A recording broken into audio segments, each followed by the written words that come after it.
On the Jobs Council, why did it only meet 4 times? I mean, if this was such an important tool for the administration to get input from the business community. The Jobs Council provided a series of ideas, many of which the President acted on. It did not require a formal meeting for those ideas to be generated or worked on by either the Jobs Council or the administration. And again, this President's engagement with the business community, I think, has been amply demonstrated just in recent months and will continue. And this President's commitment as a matter of policy to job creation and economic growth is judged, I think, fairly by outside economists very favorably compared to alternatives put forward by Republicans in Congress, whose policies nobody judges, like the Ryan budget and other, would do anything for near-term job creation. The President has insisted all along that as we address the need to reduce our deficit, we do it in a way that he insists that we continue to invest in areas that allow our economy to grow, because otherwise deficit reduction is a Pyrrhic victory. It is not a worthwhile pursuit unto itself if it causes economic contraction or causes job loss or doesn't allow for the economy to grow or position itself for the 21st century. Again and again in the debates that you've covered over these past several years with Republicans about how we move forward on economic policy, the President's position has been one to include as part of our deficit reduction goals job creation initiatives, economic growth initiatives.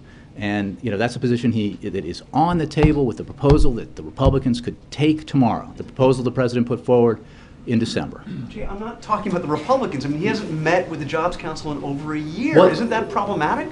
Why? It's a group he created that did very effective work on behalf of the country and this administration and this President for 2 years. It was a 2-year charter, and the charter has expired, and we will continue to engage with the business community. I mean, the fixation on an entity that the President himself created it conveniently ignores all the work that the President has done towards creating jobs and fostering economic growth, a work that has frequently, if not always, been resisted by those who heavily promoted the policies that helped create the worst economic crisis in our lifetimes. You keep talking about a 2-year charter, but if he hasn't met with it for a year, I mean... No, I think I've answered your question. No, I appreciate the fact that you are more concerned with meetings than progress. And there is no creation. There is no dispute over the fact that when this President took office, the economy was cratering.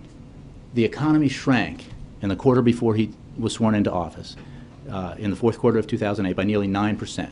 That is catastrophic, okay? Jobs were lost at a rate of 750,000 per month when he took office. There is no disputing economic, cold hard facts that because of the policies that this President pursued, that kind of economic decline was reversed. And that's the measure of your commitment to job creation and economic growth. And the President greatly appreciates the work that the Jobs Council has done, the ideas that they've put forward, many of which the administration adopted. And he looks forward to his engagement with the business community going forward on a variety of issues, many of which I just enumerated.